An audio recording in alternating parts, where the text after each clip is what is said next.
Chairman মরহুম আলহাজ কে K M Rafiq বিন চৌধুরী সাহেবের স্মরণে আজকের এই স্মরণ সভায় উপস্থিত সম্মানিত সভাপতি, প্রধান অতিথি, বিশেষ অতিথিবৃন্দ ও অত্র বিদ্যালয়ের পরিচালনা পরিষদের সকল সদস্যবৃন্দ এবং আমার শ্রদ্ধাভাজন শিক্ষক ও শিক্ষিকা মণ্ডলী এবং আমার প্রাণপ্রিয় সহপাঠী বোনেরা, সকলে আমার সালাম ও শুভেচ্ছা গ্রহণ করুন। আসসালামু আলাইকুম।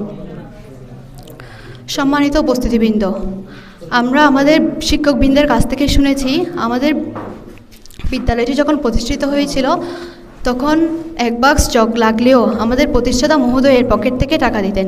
আমাদের বিদ্যালয়টি এমপিওভুক্ত হওয়ার আগে যাবতীয় খরচ আমাদের প্রতিষ্ঠাতা মহোদয় দিতেন। যাবতীয় ভরণ পোষণ তার হাতেই ন্যস্ত ছিল।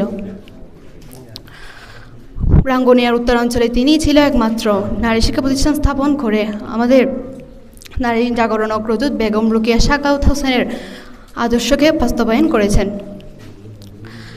তিনি যদি এই বিদ্যালয়টি স্থাপন না করতেন তাহলে আমাদের এলাকার মহিলারা অশিক্ষিত থেকে যেত, কেননা একমাত্র আমাদের বিদ্যালয়টি বেতনবিহীন।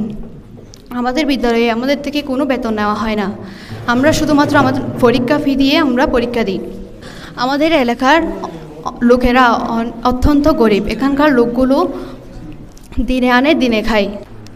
এমন হতভাগী লোকের কন্যা সন্তানেরা পড়ালেখা করে তাদের অন্তরের দোয়া, রুহের দোয়া আমাদের প্রতিষ্ঠাতা মহোদয়ের আত্মার উপর পড়বে। যতদিন এই বিদ্যালয়টি টিকে থাকবে ততদিন সৎকারে জারিয়ার পুণ্য আমাদের প্রতিষ্ঠাতা মহোদয়ের কাছে পৌঁছে যাবেন। আমাদের প্রতিষ্ঠাতা যখন বেঁচে ছিলেন আমাদের প্রায় বিভিন্ন অনুষ্ঠানে তিনি যোগদান করতেন।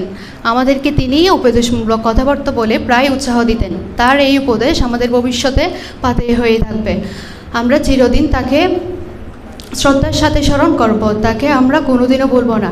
পরিশেষে কবির ভাষায় বলে যায়, নিঃশেষে যে প্রাণ করিবে দান, ক্ষয় নেই তার ক্ষয় নেই। এই বলে আমি আমার সংক্ষিপ্ত বক্তব্য এখানে শেষ করছি। আসসালামু আলাইকুম।